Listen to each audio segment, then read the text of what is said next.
An early look at the Belmont Stakes, some huge performances from Memorial Day weekend, and more controversy at Churchill Downs, all on this episode of the Win Place Show. Today's video is brought to you by Assiniboia Downs Gaming and Event Center. And be sure to tune in to Trust the Profits Live Mondays at 8 p.m. Eastern for Monday Night Lights, hosted by Matthew DeSantis.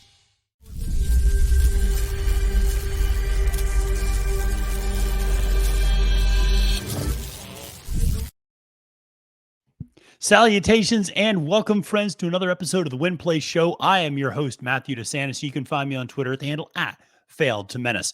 Well, welcome to this episode of the Win Place Show, where we recap and provide you news with the biggest information in the sport of horse racing and talk about handicapping and talk about all aspects of the sport, from the stuff taking place on the track to news taking place off the track, and keeping you up to date about everything associated with horse racing here on Trust the Profits. Now, if you haven't already, make sure to press that subscribe button on YouTube to be a part of everything that we are putting out here at Trust the Profits, from graded stakes previews to capping the card to weekly recaps to live betting to handicapping shows, etc. We have guests from across the industry here to help enlighten you, in addition to our own analysis. So a lot of great content. We're going to be with you throughout the Triple Crown season as we conclude up at the Belmont Stakes, but then going into the summer, going to Haskell, going to Saratoga, then coming into the fall, going back to Keeneland for the fall meet, and then just having a lot of fun in between, getting ready, obviously, for the Breeders' Cup as well. So there's so much stuff that we're going to be doing here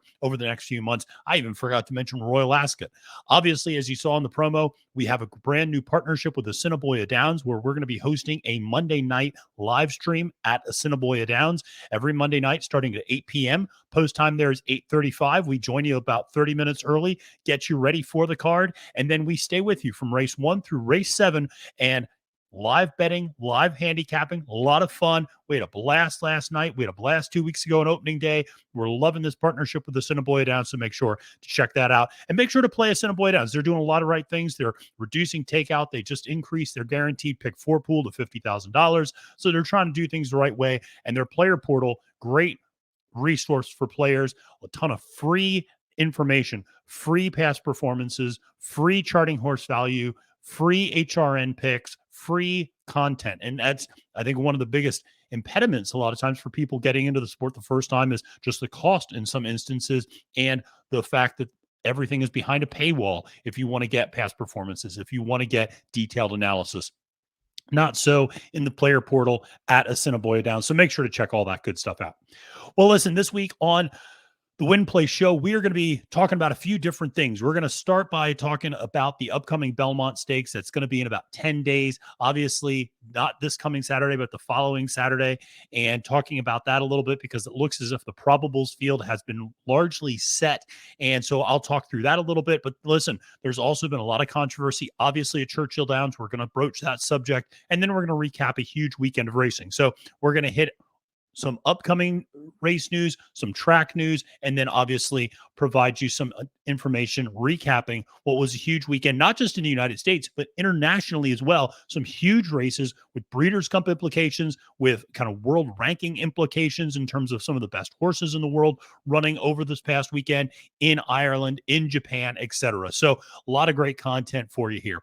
Well, let's start with the Belmont Stakes. And this has become something that is, I think, an interesting dynamic in that we saw the Preakness, I think, come up rather weak. Obviously, National Treasure wins that race, takes them gate to wire, and is able to win that. We don't have a Triple Crown threat anymore with Mage. Mage obviously is going to be skipping the Belmont Stakes. Presumably will be getting ready for a summer up at Saratoga as well, potentially the Haskell, Monmouth beforehand, but certainly the Jim Dandy, the Travers. So got to see where Mage is going, but you would figure that northeast I-95 corridor is where he'll be going for this fall. But the Belmont Stakes has actually, I think, come up pretty strong. I was a little skeptical when I saw the first list of probables and possibles, and certainly there have been some defections from the possibles. We saw a horse like Kingsbarns that Todd Pletcher trains. This is a horse that actually had some stomach issues, according to Pletcher. Luckily, it seems like the horse is okay, responded well to treatment, and is back training, but missed a little bit of a training cycle there. So that's a little problematic, and therefore was scratched out or was taken off of the probables list for the Belmont Stakes. And then we also saw several of the Bob Baffert runners like Reincarnate and Arabian Lion, who I never thought were going to be in the race, indeed are not going to be in the race. There were some people who were very high on Arabian Lion being in the race. I feel like that's a horse that's better at a 1-turn mile. And I think we might see that horse on the undercard, but not in the Belmont Stakes. But here's the list of probables as it stands on Tuesday, May 30th. And this is a 10-horse field of probables. And it's a really, I think, intriguing field from both a pace standpoint as well as a class standpoint. You have 3 Brad Cox runners, 2 Todd Pletcher horses. Obviously, Pletcher, so much success in the Belmont, I should say, over the last 15 years. His career up in New York, obviously very very noteworthy. But let's look at it.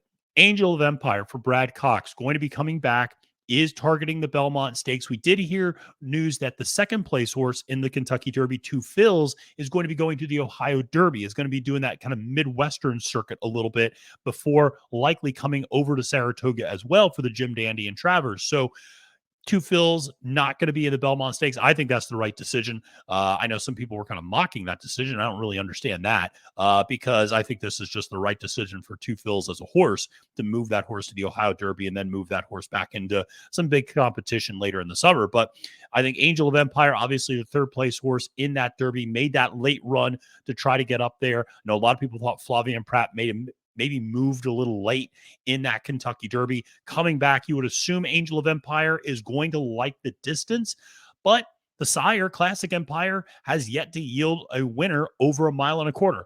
Granted, very limited opportunities to do so, but it is something that is noteworthy there, though Angel of Empire looked to be getting stronger towards the end of that race at the Kentucky Derby. And so we'll see. Now, we'll probably not have the same sort of pace to run into at the Belmont Stakes. We're going to talk about that in a second.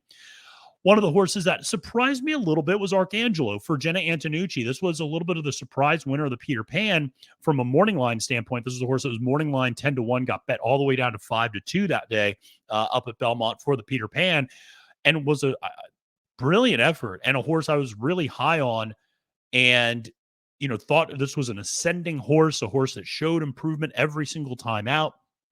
And just looked so game in that Peter Pan, battling back against Bishop's Bay, the Brad Cox favorite in that race. And so Jenna Antonucci is, choosing to wheel this horse back around to run in the Belmont Stakes. And it should be noted, Jenna is a very noted equine aftercare provider and someone who really cares about the life cycle of a horse and was actually in a aftercare industry before getting into training.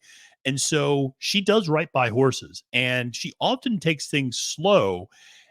It's noteworthy that Arcangelo is getting brought back in the Belmont. And I'll say is she's been very consistent that if she lets the horse tell her what they want to do. And I will say about 2 days after that Peter Pan victory, there was a video of Arcangelo prancing around and frolicking in his pen. He looked ready to go and fresh 2 days after that race. He looked really good. He's been training apparently very well and very forwardly. So Jenna Antonucci deciding to take the shot here with Arcangelo, who I think is an intriguing horse in this Belmont Stakes. Then you have Forte, obviously the big name, the Kentucky Derby morning line favorite who was scratched because of that misstep on the Churchill Downs surface, and then who was favoring that front right leg a little bit and decided it would be a veterinary scratch. Forte has worked repeatedly now and is clear to go for the Belmont Stakes.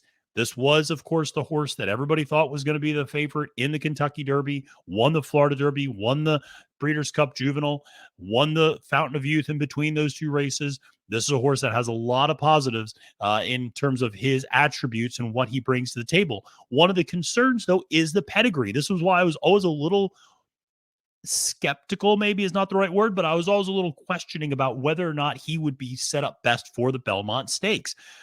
The Belmont is 1.5 miles. A progeny of violence, getting that 12 furlongs, it feels like that might be a bridge too far. I thought the Kentucky Derby might be a little too far in terms of 10 furlongs. I liked Forte in that race. I didn't love Forte in that race, but I thought he had a shot. And, I don't know if I like him that much in the Belmont.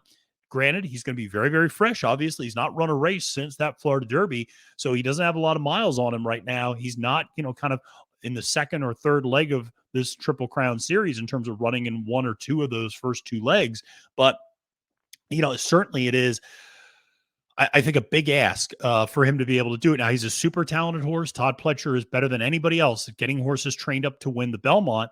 But he's got another horse in this race in terms of Todd Pletcher who might be a little bit better suited from a pedigree standpoint. Then you have Brad Cox's Hit Show, who I think really showed out, I think, a lot better than people thought in that Kentucky Derby. Finished fifth that day, but I thought that was a really game effort from Hit Show. And I think he made a move, too, at the top of the stretch and around the far turn, I should say. And I thought really showed something in that race. Feels like a very honest horse who just runs his race every single time, tries hard every single time. So a lot to like there with Hit Show. I'm not 100% sure the type of trip Hit Show is going to sit in this race because he has launched from the back before. He has been a little bit more forward before. There's not a ton of speed in this race, which we'll talk about in a second. And so that might be something to keep in mind. One of the more recent additions to the probables list is Il Miracolo for Antonio Sagno, who just came out of winning an allowance race. This is a horse that basically broke its maiden and then went on the Derby trail and was running in a variety of different Derby races and never hitting the board. Then goes and cuts back to a one-turn mile and wins, wiring the field.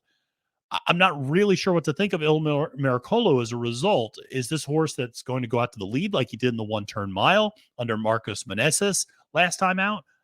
I'm not 100% sure, because when you look at this horse in the Florida Derby, in the Fountain of Youth, doesn't strike the lead, doesn't get out there early, was sitting mid-pack in that Florida Derby. And I have this horse listed, I think, generously as a stalker.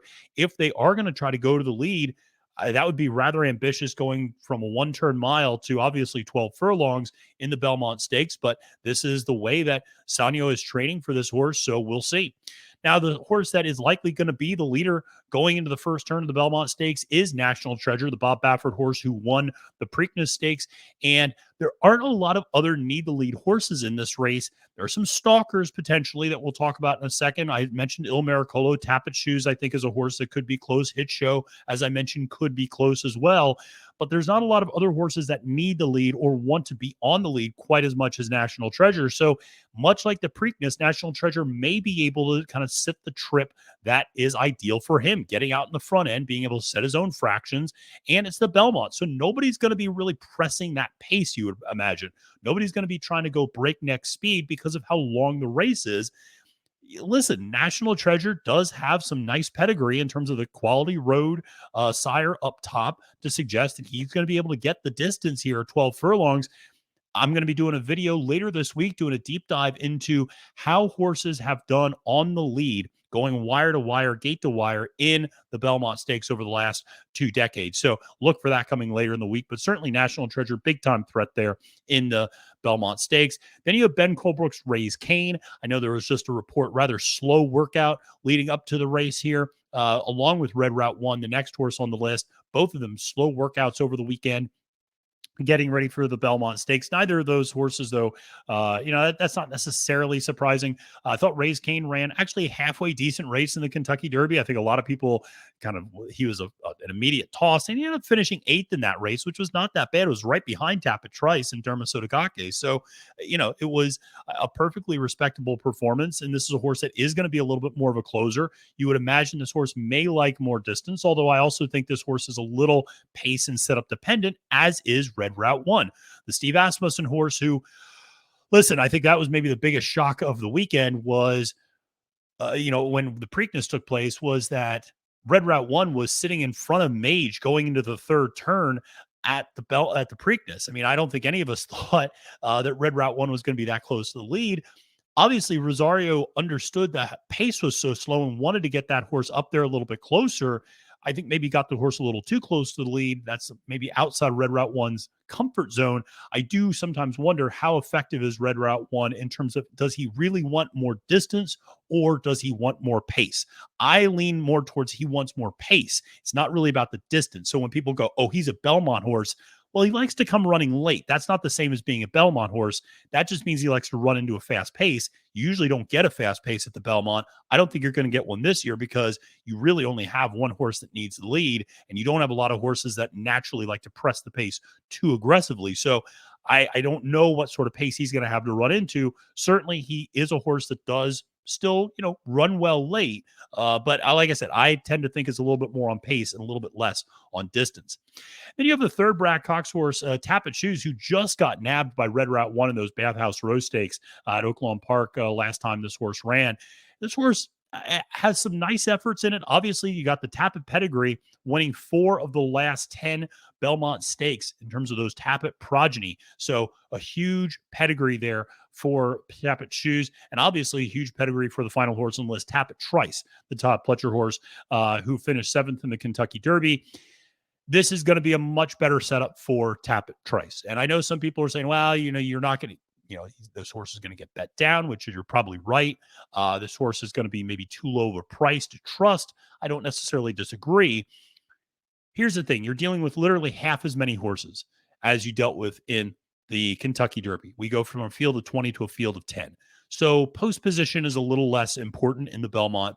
If this horse is able to, get away the way he did, honestly, in the Kentucky Derby, which was not terrible. It wasn't great, but it wasn't terrible. And this is a horse that I think is the opposite of Red Route 1 in that I think this is a horse that is all about distance. The more distance this horse covers, the better this horse gets, whether it's about pace or not. This horse doesn't care if it's running into a slow or a fast pace. I think this horse gets stronger as the race goes on. And this is one where, again, you like the pedigree on a horse like Tapit Trice, the connection with Todd Pletcher, getting these horses ready for the Belmont Stakes.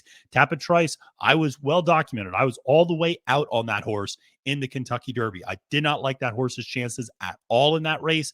Now coming back, you have that typical Derby to Belmont stretch where you skip the Preakness. That's a winning move traditionally over the last decade. I want to say 5 of the last 9 winners of the Belmont Stakes, and I always take out the 2020 year because of COVID and because of the distance changes and because of the scheduling changes, but 5 of the last 9 winners of the Belmont Stakes have done that Derby to Belmont transition. So that's something to keep in mind. And then you add in the fact, it's a Tapit horse. There's a lot of things going in Tapit Trice's favor, certainly. And I do think that he's more of a mid-pack horse, actually. He's not a dead closer. It's just he gets off to a slow start sometimes. I actually think he'll be able to get a more of a mid-pack trip. I think Louis Saez keeps him in the clear.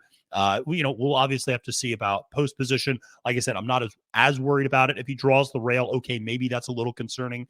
But, listen, he did that at the Bluegrass and he managed to win that race. So, he's a very talented horse and we'll have to just kind of wait and see. But that's your probables list right now for the Belmont Stakes. A lot of fun there to talk about.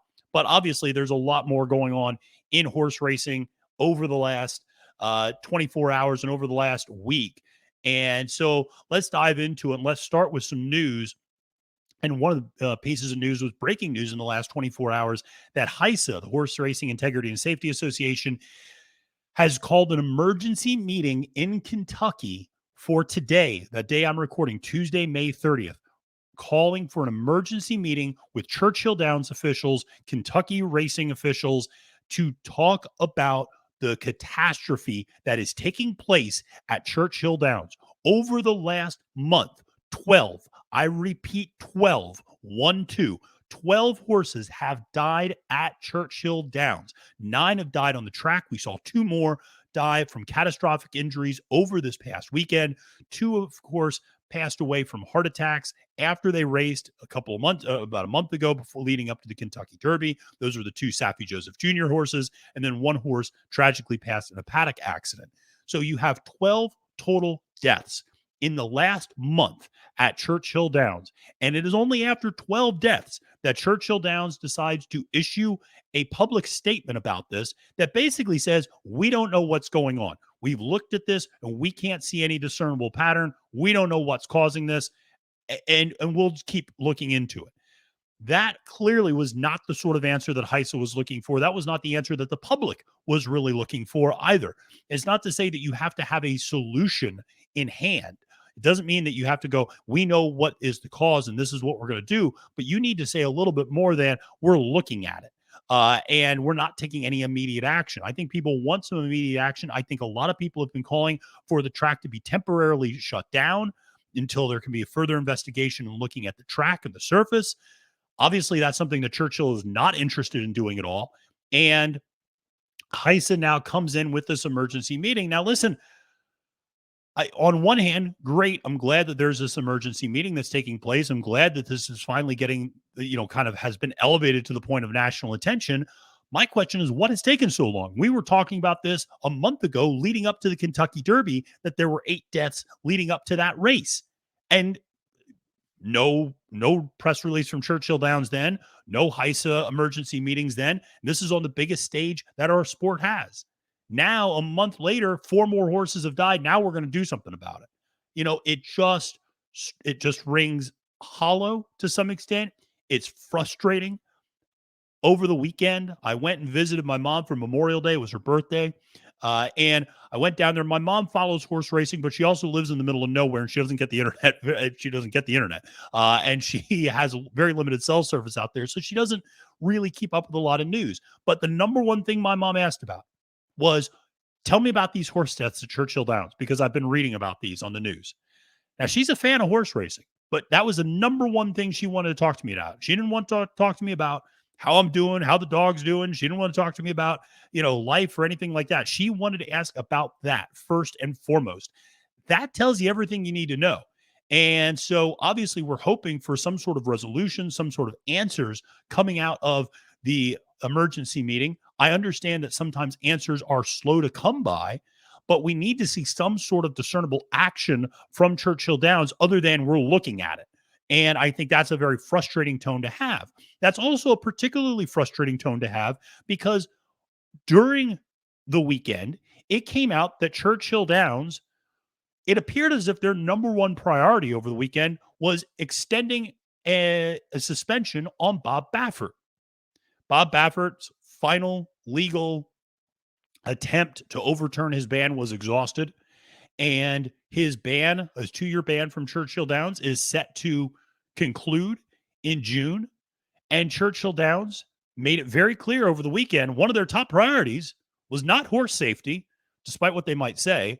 It was, how can we continue to screw over Bob Baffert? And listen, I'm not here to be a Bob Baffert apologist by any stretch of the imagination, but the priorities of Churchill Downs always has felt very out of whack for me. They seem very incessant on zeroing in and targeting Bob Baffert, but they seem blind to some of the other issues that their company and that their track have.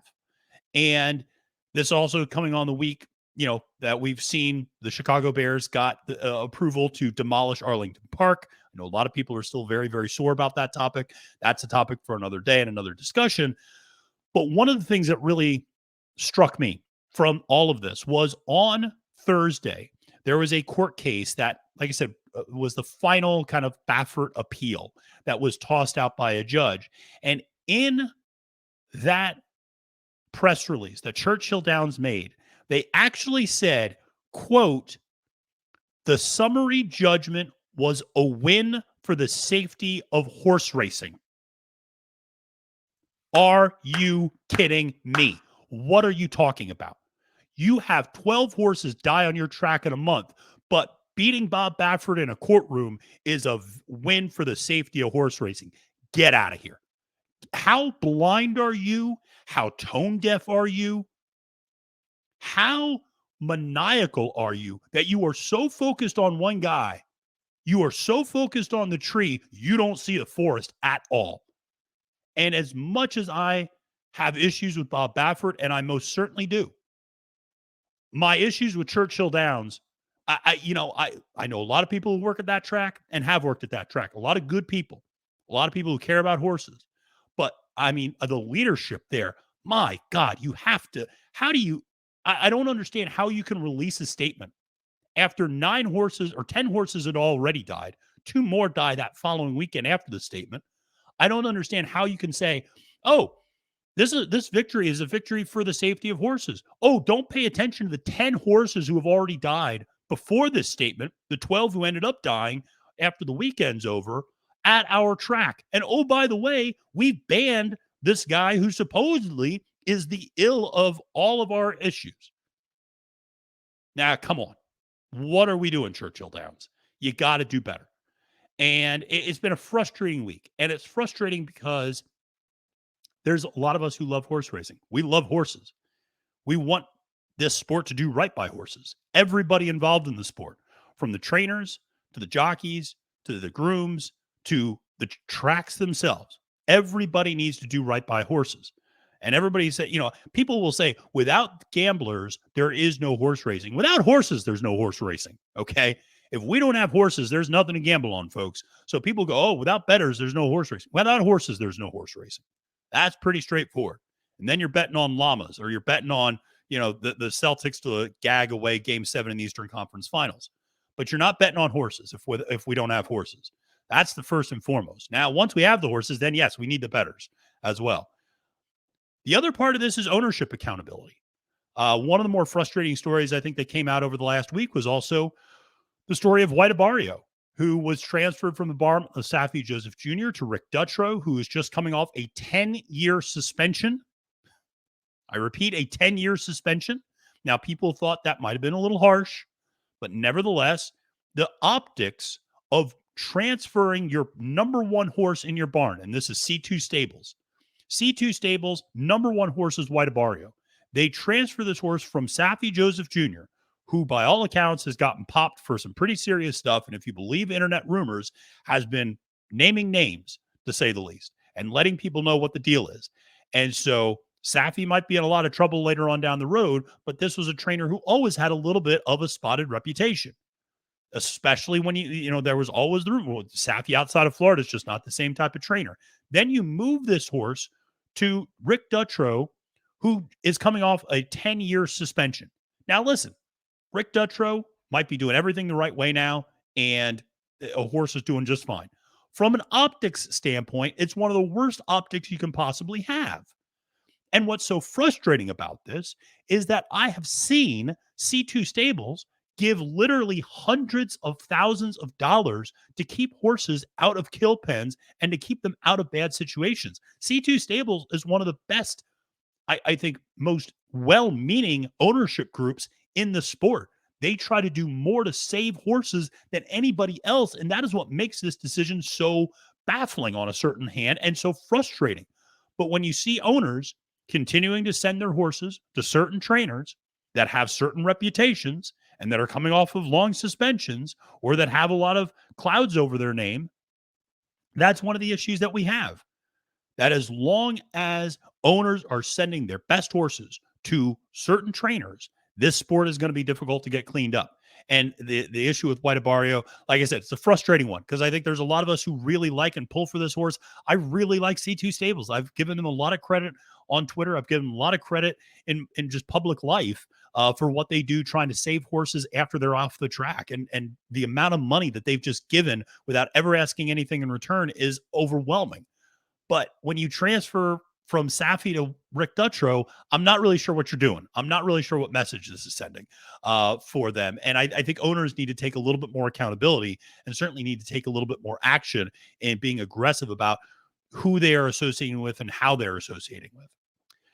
Now, listen, that's a lot of stuff. I admit that was a lot of, the Belmont, and then we had all the stuff with Churchill and with Barrio and some of the ownership issues there.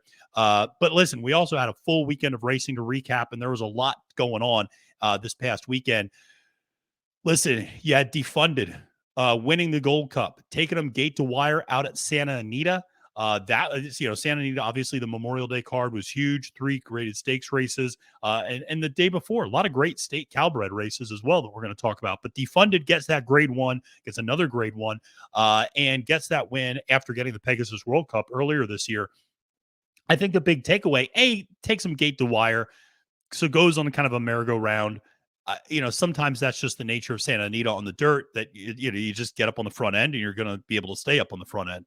And people aren't going to be able to close into you, but good ride by Juan Hernandez to get Defunded there. So big victory for that horse. I think one of the big takeaways was Country Grammar looking a little sluggish. Now, first start back from obviously being overseas. But you do have to wonder how much more country grammar has left in him. At this point, he's starting to get a little bit older. He's got a lot of miles on him in terms of going back and forth between the Middle East and California over time. So this horse that's traveled a lot has put up a ton of career winnings because of those big wins and second place efforts over in the Middle East. And obviously it's won some big races here in the United States too, but I do wonder how many more races Country Grammar has in him. Now, one of the other big graded stakes races at Santa Anita over the weekend was the Macadamia, or it was the Gamely, I should say, which was won by Macadamia. And I love this horse. And I had Jess Pfeiffer on a couple months ago, and she talked about this horse a little bit. One of the things she dropped, and if you watch this video, you remember this. She mentioned the horse's connection to Thiago Pereira, who's also a Brazilian, right? The horse is Brazilian and Thiago's Brazilian. And that Thiago started working this horse out in the mornings for Phil D'Amato and really formed a bond with the horse and really made a strong pitch to Phil D'Amato to let him jockey this horse. And once Thiago got on Macadamia, it's as if Macadamia finally figured everything out and has put it all together, has now had a few wins and has turned in very solid efforts every time Thiago's been on this horse. And this is obviously the biggest one, getting the grade 1 Gamely. I was really excited to see that for Thiago, for Macadamia. I've liked this horse for a little while. And one of the things Jess talked about was it took this horse a while to figure out how to pass other horses, that they finally kind of got that. They finally kind of figured him out a little bit. But Thiago, I think, deserves a ton of credit because he's a jockey who is riding these horses early in the day and working Macadamia out for Phil D'Amato, then goes and gets them out, and nothing but positive things have happened since then. So congratulations to Thiago. Very happy for him. Congratulations to all the connections with Macadamia. I mentioned on Twitter one of the things that I always think of whenever Macadamia runs, I always think of the movie Best in Show. And there's a character, Harlan Pepper, who has a bloodhound who claims that he can name every nut.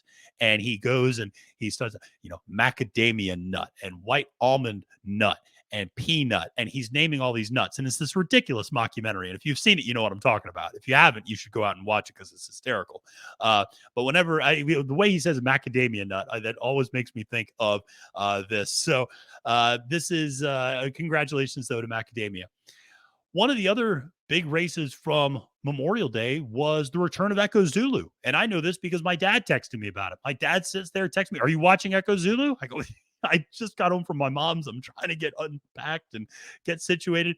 Well, no, need to watch Echo Zulu. And indeed, she put on a show in the winning colors. Great effort there and was really pressed. Put in some really strong early fractions, 22:44 early fractions, and was still able to pull away. Was definitely asked and was definitely, urged at the top of the stretch, but was able to put the competition away by 5.5 lengths at the end. Like I said, very strong pace, and was able to stay up on the front end of that pace and then still draw away from everybody else. So extremely impressive effort from Echo Zulu, going 6 furlongs there in debut in 2022 or 2023, I should say. And Echo Zulu, one of those fillies that you can't help but root for. I mean, I don't know anybody who doesn't like this horse. And, one for Asmussen that we really like to see, and excited to see what her 2023 campaign looks like. Certainly he hinted it's going to be going up to Saratoga. That's not a huge hint. I mean, I think everybody realizes that. He talked about how well this horse has run up at Saratoga before. So Echo Zulu going to be headed up to New York there over the summer. Now, I mentioned there was a lot of state-bred races that took place over the weekend as well. You had some state-bred races out in California on Sunday. You also had some state-bred races in New York on Monday. On Sunday, we saw two really great performances from two Calbreds that I'm excited to continue to see. One was the Chosen Vron. This is a horse that is 12 for 16 winning in its career, 4 for 4 winning in 2023 already, has now won 7 consecutive stakes races in a row. So very impressive. The Chosen Vron, excited to see if this horse starts to run an open company a little bit. Has run an open company in the past and actually run pretty well. Would be interested to see if this horse kind of dips its toe back into open company again, not just these state bred races, but I mean, just clearly the class of that particular division in the Calbreds from obviously sired by Vronsky, the chosen Vron, looking great on Sunday. And then the other big one was Ceiling Crusher. And this is a progeny of Mr. Big, another Calbred who's never lost, a perfect 4-for-4, 2 stakes wins already, absolutely dominating his peers. This is another one I'd be interested to see. This is a Doug O'Neill horse. I'll be interested to see whether or not this is one that ends up running in open competition at some point, but a lot to like there. And I love watching those state bred horses really run well. And so great to see state bred competitions, whether it's in New York, California, Minnesota, Oaklawn, and Arkansas, down in Florida, wherever they have them, even here in Virginia, Colonial will have those state bred races. I always love seeing those state breds and giving them an opportunity to shine, and some really promising state breds that I think have a real shot in significant open competition races. Then in New York on Memorial Day, you had Bankit, who's of course the offspring and progeny of Central Banker, perhaps the most successful New York bred of recent times, $1.4 million in winnings, picked up another stakes victory in the Commentator on Monday, and is now 21 for 40 in the exacta in his career with 9 wins. Great effort from Bankit, a horse I always like to root for. I don't always pick, but I always like to root for whenever he runs, and really put in a great effort there on Monday. Now, that was what's taking place in the United States, but there were some huge races overseas. We're going to start with Aidan O'Brien, who over the weekend collected his 400th group or grade 1 victory globally. That is a stunning achievement for a man still in his 50s.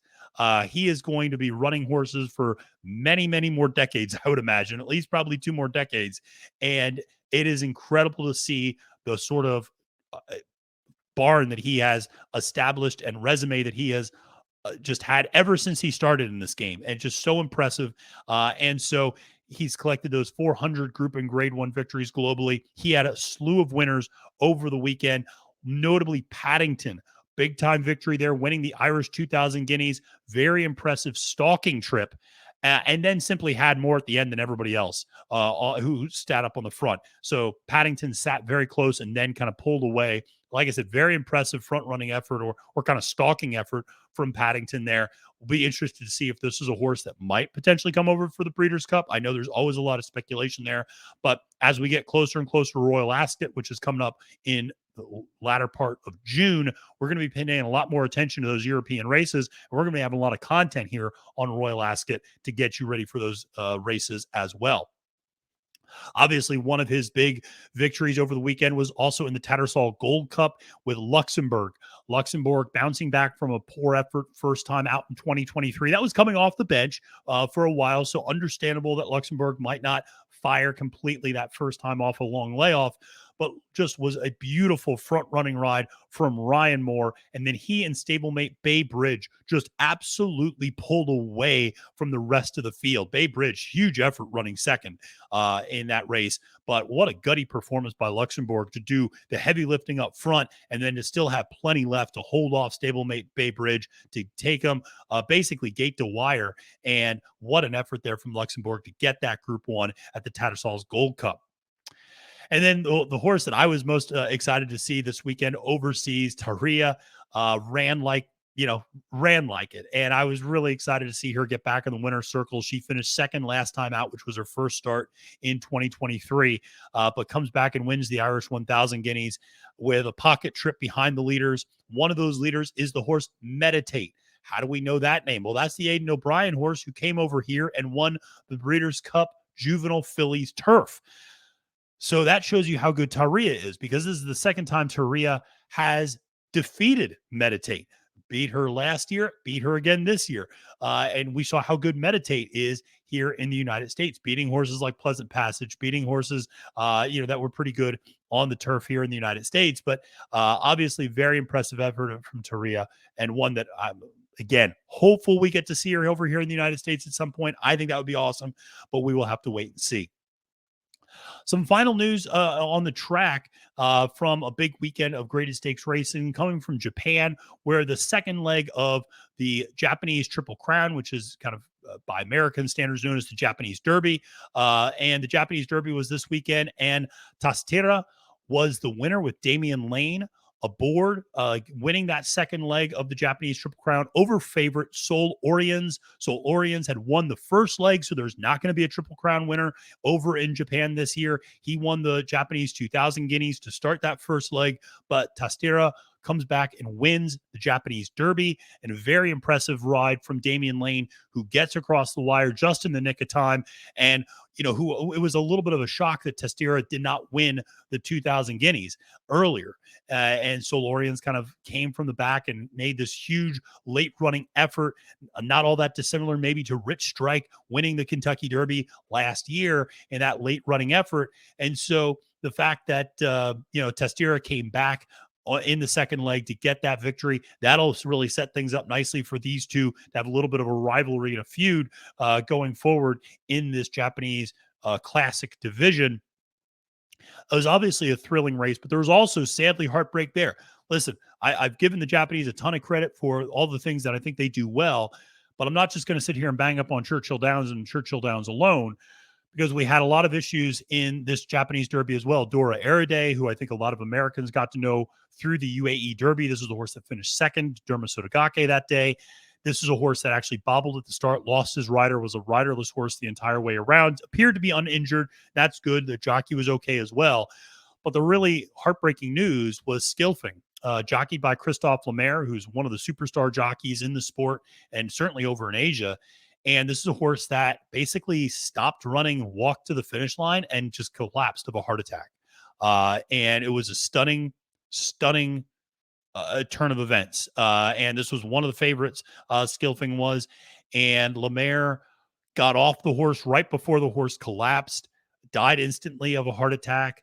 I've not seen any inquiries. I've not seen any updates on whether or not, when the necropsy is going to be performed, or if there's going to be analysis into the cause of the heart attack other than just acute heart failure or anything along those lines. But like I said, it's been a little quiet. I'm going to continue to hold the Japanese racing authorities accountable the same way we try to hold people in the United States here accountable for this sort of a thing. So obviously a tragedy there taking place on one of the biggest stages in Japanese horse racing, in the Japanese Derby. And so we obviously send our condolences to not just Skilfing and all of his connections, but all the connections all the horses who've been lost recently between this race and obviously what was going on at Churchill Downs. Well, I don't want to end on that note necessarily, although it's a note that we've rung repeatedly here on the show, and we're not going to shy away from those types of stories on the Win Place show. But I will end on a little bit more of an exciting note, and this kind of swings us back full circle to Assiniboia Downs, where we have our weekly Monday night live streams. You got to make sure to check them out, 8 p.m. Eastern Daylight Time. You just tune in, 8 o'clock here on Trust the Profits. It'll be myself. It'll be Colin Sheehan, El Hombre. We'll have a variety of guests, Bree Mott from Stable Duel. We'll get people from across horse racing to join us, pop in for a couple races, give their thoughts, pop out. It'll be a lot of fun. And last night, at Assiniboia Downs, race number 1. I was a huge fan of this horse, and this is not just me puffing my chest. I just think this is a cool story. Cousin Cat. I'm a big fan of this horse. This is a horse that is a full sister to another horse, Swear Vengeance. Swear Vengeance is the offspring, but they both are the offspring of I Swear, who's the dam, who is a more than ready dam, and Vengeful Wildcat is the sire, okay? Now, Swear Vengeance comes out a few years ago and runs and wins first time out at Assiniboia Downs, wins 3 of her first 4 races at Assiniboia Downs, and was ultimately a 6-time winner at the track. The breeder thought, geez, this connection works so well of I Swear and Vengeful Wildcat. Why don't we run it back and do it again? So indeed they did. They ran it back and did it again, and we ended up with Cousin Cat, who put on a show last night in race number 1 and won the opener in debut, in her maiden effort, maiden debut, maiden special weight, 20,000. She wins by 6 lengths on the wire. Super impressive effort. So, listen, we talk a lot about pedigrees, and we talk about Arrogate and Tapit, and we talk about Violence, and we talk about Good Magic and Gun Runner. And we talk about all these big time horses, and we talk about horses like Malathat and Julia Shining, the full sister to Malathat, et cetera, and Curlin and all those things. But there's also really cool pedigrees at lower tracks as well. And I Swear and Vengeful Wildcat, man, those two should get together again. make a third one because the first two have been absolute dynamite there at Assiniboia. And so that was a cool little story that I was really happy to see. I was like looking at those kind of smaller pedigree connections. And so that was a good one there at Assiniboia last night. All right. Well, friends, that's going to do it for this episode of the Win Play Show. Hope you all had a restful and reflective and pleasant Memorial Day weekend. We're going to be coming at you with a ton of content here as we lead up to the Belmont, as we lead up to the Triple Crown concluding, and as we go into the summer at Saratoga. So make sure to press that subscribe button. Make sure to press that like button. Comment below with what was your biggest takeaway from the Memorial Day weekend of racing. Until next time, friends, my name is Matthew DeSantis, wishing you a great and prosperous day at the races and reminding you that it's now post time.